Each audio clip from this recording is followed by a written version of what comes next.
Les makers pètent un plomb en ce moment, c'est pas normal.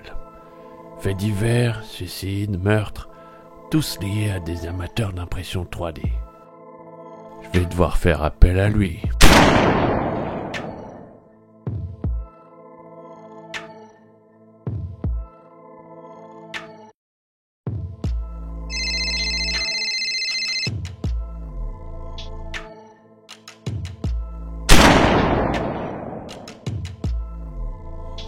Makerbun, il y a un truc qui se passe qui est pas normal. Les makers pètent des plombs les uns après les autres à cause d'une histoire de trous. Je vous donne quelques exemples. Un maker fou qui rebouche tous les trous des gruyères d'un centre commercial et intoxique tout le monde avec une pâte à sculpter. Un maker qui se lève simplement un matin pour aller reboucher un trou de volcan avec du mastic et finit carbonisé. Un homme qui rebouche toutes les canalisations de son immeuble. Et tout le monde finit noyé. Ils racontent tous qu'ils voient des trous partout. J'ai discuté avec la crime, je leur ai envoyé des fax écrits avec ma machine à écrire. Ils m'ont répondu que toutes ces affaires étaient liées. Ils appelaient ça la trouphobia. Va falloir trouver une solution. Je comprends, inspecteur. C'est encore lui. Il a frappé une nouvelle fois. Vous en faites pas. Je vais faire un petit tuto.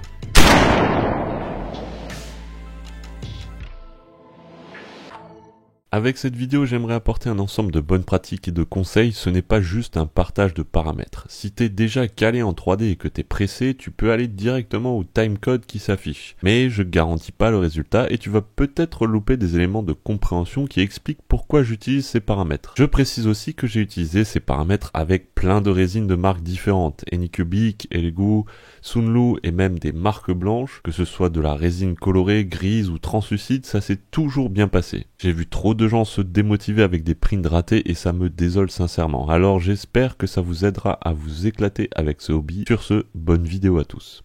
Bonjour à tous et bienvenue pour cette nouvelle vidéo dans laquelle on va parler aujourd'hui de slicer ou comment bien préparer ta figurine à l'impression 3D et surtout éviter d'avoir des petits trous dedans. Je fais cette vidéo aussi pour répondre à beaucoup de commentaires de personnes qui ont des soucis de trous, appelés des damage support, dans leur figurine et ça leur ruine complètement leur rendu final.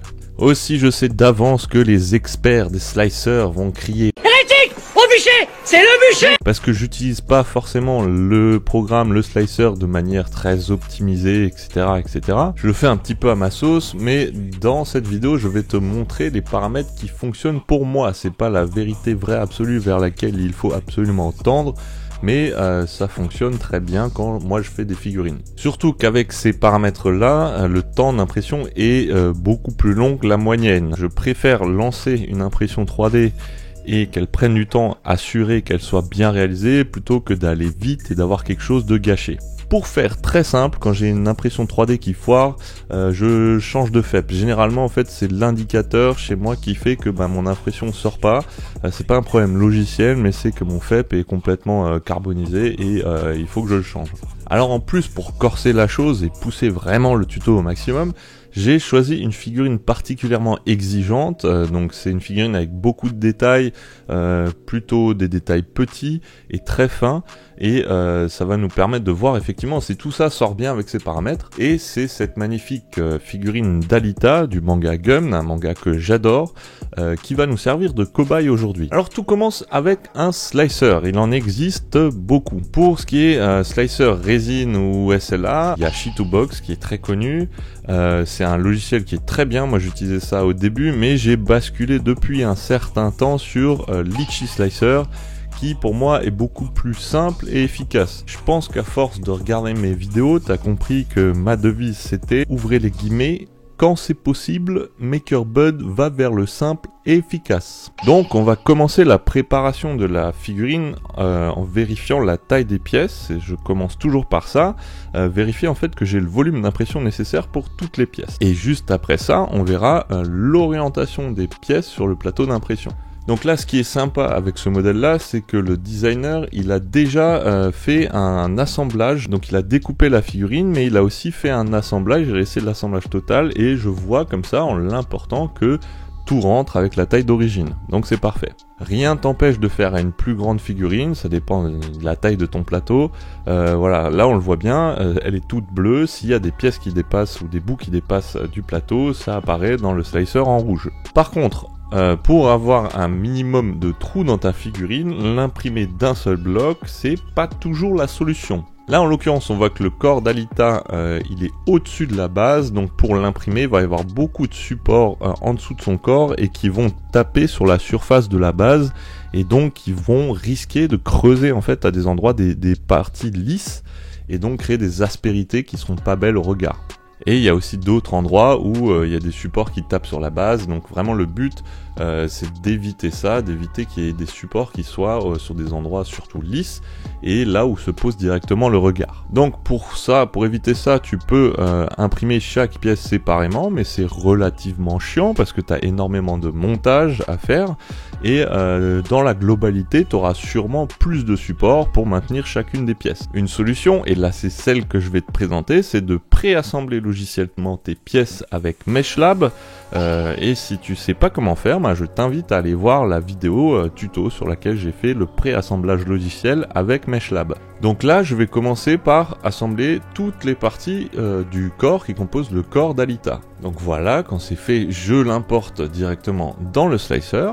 Dans les slicers, généralement, il y a une option assez pratique, c'est l'orientation automatique. Ça optimise généralement l'angle d'impression pour assurer que les pièces sortent bien, mais c'est pas ce qui nous arrange le plus parce que tu verras que on va avoir des supports sur des faces très visibles et du coup on évite ça. Du coup moi généralement j'oriente les figurines à la verticale pour une impression à la verticale, ça réduit le nombre de supports et aussi même si c'est beaucoup plus long d'imprimer à la verticale qu'à l'horizontale, et aussi j'incline légèrement la figurine vers l'arrière pour que les supports soient dans son dos et pas sur sa face avant.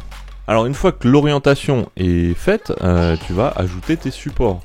Et là, règle d'or du MakerBud, les gros supports et les moyens, tu les oublies. Même si ta pièce elle est très lourde, et j'ai déjà sorti des bases de socle énormes qui faisaient quasiment la totalité de mon plateau qui était pleine et très très lourde, avec des supports fins, il y en aura plus, mais elles sont sorties. C'est mieux d'avoir des supports en fait plein de petits supports, plutôt que moins et qu'ils soient gros. Les gros, ça va vraiment s'enfoncer dans la pièce, c'est une galère à enlever, tu verras, ça va plus abîmer ta pièce qu'autre chose. Même avec des pièces très lourdes, les supports fins, ça marche sans aucun problème. Je te montre des images d'une grosse pièce que j'avais imprimée avec des gros supports. Là, elle prend la poussière parce que je l'ai jamais utilisée, mais c'est juste un énorme carnage. Donc pour les paramètres des supports, la taille des supports, etc., je pense que j'utilise les paramètres de base. J'ai testé beaucoup de choses en termes de paramètres là-dessus, mais je suis retourné sur les paramètres de base qui fonctionnent très bien.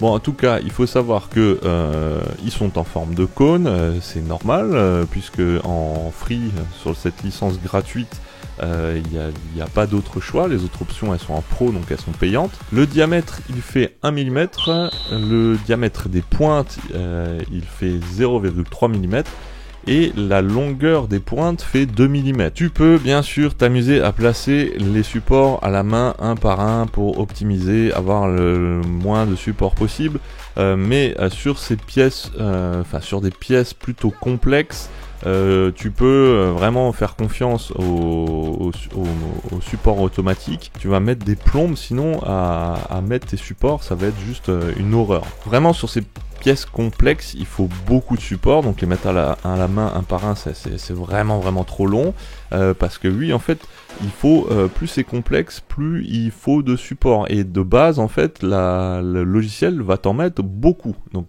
il en vaut mieux plus que pas assez. Et encore, bien sûr, les experts diront on peut optimiser tout ça en faisant du manuel, mais tu connais maintenant la méthode du Bud. Quand on peut, on fait simple et efficace. Tant que ça marche, on fait simple.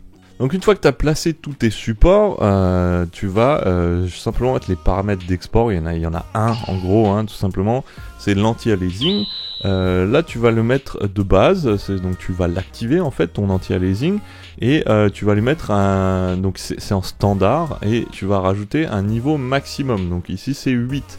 L'anti-aliasing, ça va lisser les surfaces, c'est comme dans les jeux vidéo. Et bien sûr, tu n'actives pas l'option sur les supports parce qu'on s'en tape complètement. Donc voilà, ta pièce, elle est prête pour partir en impression, et là, en l'occurrence, on va devoir faire la même chose pour les deux pièces suivantes, à savoir qui composent la base. Donc pour avoir le moins possible de support sur les parties visibles et moins de support en général, j'ai choisi de l'imprimer en deux parties. Il y a la main robotique d'une part, et d'autre part, il y a la base, le socle en fait, de ta figurine. Et tu vois là dans l'exemple que parfois c'est plus optimisé d'imprimer la pièce à l'envers. Donc il faut vraiment le voir, pas le voir comme l'aboutissement, mais voir comme une composante du projet, et on peut effectivement les mettre dans tous les sens. À l'envers, des fois ça marche beaucoup mieux, on a moins de support. Aussi, j'ai oublié d'en parler sur la pièce précédente, ce que je conseille c'est de mettre une assise en forme de mur. Pourquoi ? Parce que en fait, ça va simplifier le détachement de ta pièce. Si t'as pas de bed mécanique, moi j'adore ça, c'est vraiment un must-have. Donc c'est un bed que tu vas coller en fait magnétiquement sur ton plateau, et du coup tu pourras l'enlever du plateau et juste plier, et hop, ça décolle toute ta pièce. Donc ça c'est génial, je conseille vraiment cet achat. Si t'as pas ça, l'assise en fait elle va permettre de glisser la spatule beaucoup plus facilement, et t'as plus aucune galère pour détacher les supports du plateau. Donc ajouter une assise, même si bien entendu ça peut provoquer un effet de succion. Personnellement je n'ai pas encore eu ce souci. L'effet de succion, parlons-en un petit peu. C'est un souci qui apparaît quand tu as une large surface d'impression, une couche très large et pleine qui va s'imprimer, ou plusieurs qui vont s'imprimer à la suite. Le bon exemple là, c'est donc le socle de la figurine. On voit que c'est un rond très large, et la solution pour ça, c'est juste d'incliner un petit peu ta pièce, comme ça les surfaces d'impression sont plus light, elles sont beaucoup plus fines. Ça empêche en fait que ta pièce elle reste collée à ton FEP, et par succion elle ramène un petit peu le FEP vers le haut, et à force elle reste collée, et à force ça va déformer ta pièce. Donc ça arrive. Mais avec une assise, personnellement, j'ai jamais eu le souci. Là, normalement, on a fait tous nos traitements au niveau des supports, etc., logiciels. Donc, on est tout bon. On va imprimer les pièces et voir comment elles sortent. Et aussi, bien sûr, comment elles se présentent après un post-traitement. En ce qui concerne le post-traitement, c'est toujours la même chose, à savoir que tu mets ta pièce dans un bain d'alcool isopropylique. Généralement, moi, je reste aux alentours des 8 minutes, donc j'ai un wash and cure. Ça va permettre de mettre dans un bac avec une hélice qui va tourner pour bien nettoyer la pièce. Donc, tu peux aussi le faire dans un Tupperware et mélanger un peu doucement, pour pas que ça cogne et abîmer ta pièce, mais mélanger, secouer pour que l'alcool passe sur toutes les surfaces. Une fois que tu as fait ça, tu vas la mettre sous l'eau, donc tu la nettoies sous l'eau. Je conseille à ce moment-là, le petit tips du bud, de passer sur de l'eau chaude, vraiment pas trop chaude, mais un peu plus chaude que... Tu vas pas te brûler quoi, mais faut qu'elle soit déjà assez chaude. Ça va vraiment aider en fait au décollement des supports. Il y a juste à prendre l'assise en l'occurrence, ou saisir un peu de support, tirer dessus, et sous l'eau chaude tu verras que ça va se détacher en gros tout seul. Donc tu peux aussi pousser à l'extrême, surtout sur des pièces qui sont très fines. Là en l'occurrence la cape est très fine, je pense que j'ai pas encore imprimé la pièce, mais je pense que ça je vais devoir le faire. C'est avec ta pince coupante, tu vas prédécouper les supports en fait, et au besoin poncer un petit peu. Mais franchement je l'ai déjà fait sur des pièces hyper fines, juste en décollant comme ça sous de l'eau chaude, j'ai eu aucune trace. Donc on verra, mais il est probable que j'ai même pas à le faire là. Forcément j'ai coupé ma caméra, rangé toutes mes affaires avant d'avoir parlé du plus important, à savoir le paramétrage que j'utilise, donc vraiment le dur de cette vidéo. Donc tu vas tout simplement aller créer un nouveau profil dans le Litchi. En fait tu vas dans l'onglet préférences, et tu vas créer donc un profil pour ton imprimante avec l'option imprimante et résine sur la gauche. Et donc voici à l'affichage les paramètres que j'utilise. Donc comme je disais, mes impressions vont être généralement plus longues que la moyenne, principalement parce que mes temps d'exposition et ma vitesse d'impression sont plus longues. Ne fais pas attention au nom de profil que j'utilise, simplement parce que par flemme, j'ai pas créé un nouveau profil, j'ai simplement édité le bien nommé 50 official. Donc tu as toutes les valeurs d'indiquer, là tu peux renseigner les mêmes. Là où il y a un gros impact, c'est au niveau des 60 secondes sur le temps d'exposition pour les couches surexposées. Donc c'est les premières couches de ton impression, celles qui vont faire l'accroche, et aussi le temps d'exposition des couches que je monte à 3 secondes et la montée après exposition qui est à 8 mm. Voilà, il reste donc la vitesse de montée et de descente qui sont respectivement à 60 et 180 mm.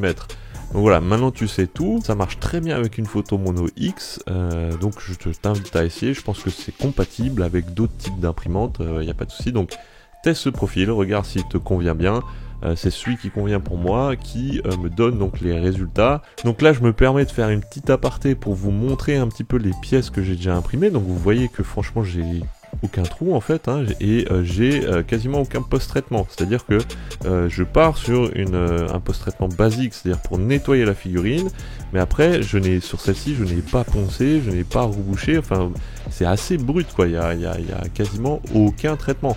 Donc voilà, vous pouvez, enfin moi je fais confiance en ces paramètres là, et voilà, tu peux aussi y aller je pense les yeux fermés. Allez, je sors les pièces, je monte tout ça et je te montre le résultat après. I heard they checking for me, no one checking on me, so I had to go run up a check. I got the message on me, ain't no flexing on me, my attorney gon' call and collect. Blessings on blessings for me, my successes only made them envious, they got upset. I had to put all their egos in check.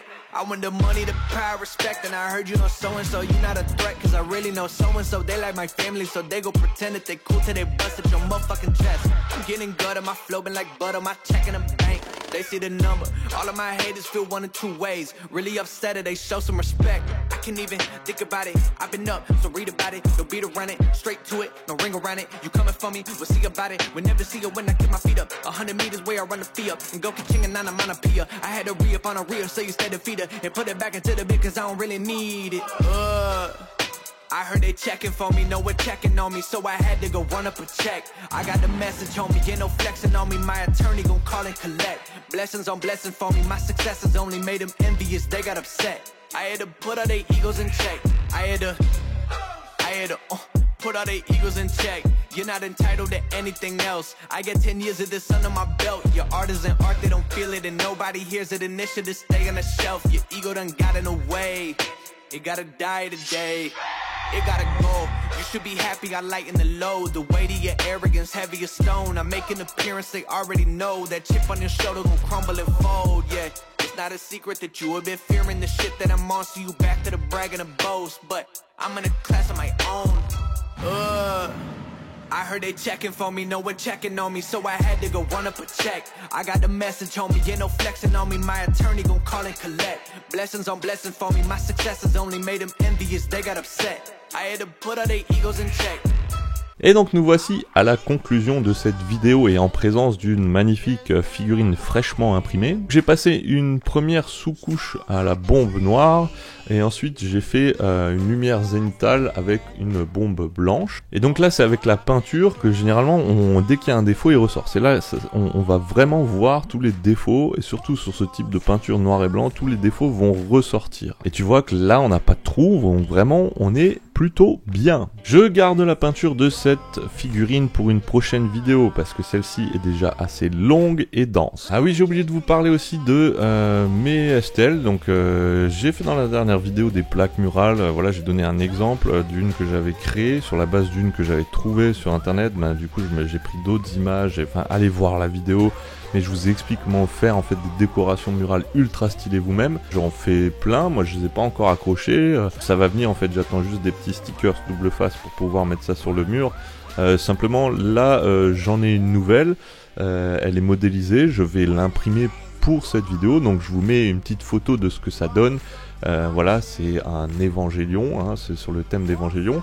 Et voilà, ça me fait plaisir en fait de vous partager ces STL là. Donc dans cette vidéo vous retrouvez un lien pour télécharger ce STL là. Référez-vous au tutoriel qui explique comment imprimer deux couleurs avec une seule buse, donc ma vidéo précédente, pour aussi les faire vous-même. Et aussi j'explique dedans, comme je l'ai dit, comment les créer vous-même à partir d'une image sur tous les thèmes que vous avez envie.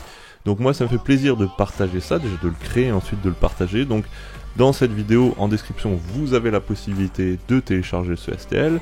Et certainement que par la suite, quand j'en crée des nouvelles, je vous mettrai à chaque fois un petit lien dans la description et vous aurez accès à un nouveau STL style plaque murale avec donc les images et les thèmes que j'aurais choisis. Voilà, c'est cadeau, franchement ça me fait plaisir, j'ai adoré les retours que vous m'avez fait sur cette vidéo là. Donc voilà, c'est naturel de vous remercier. Pense à t'abonner, liker et commenter si la vidéo t'a plu. Je tiens vraiment à vous remercier sur tous les messages et commentaires que j'ai eu, vos retours en fait. Je me rends compte que mes tutos aident beaucoup de gens et surtout inspirent beaucoup de personnes. Donc ça c'est vraiment top, ça fait plaisir et j'en suis vraiment très fier. N'hésite pas à partager mes vidéos, c'est vraiment très important et ça aide à la visibilité de ma chaîne. Quant à moi, je vous laisse et je retourne à mes activités pour endiguer la trouphobia. Ciao!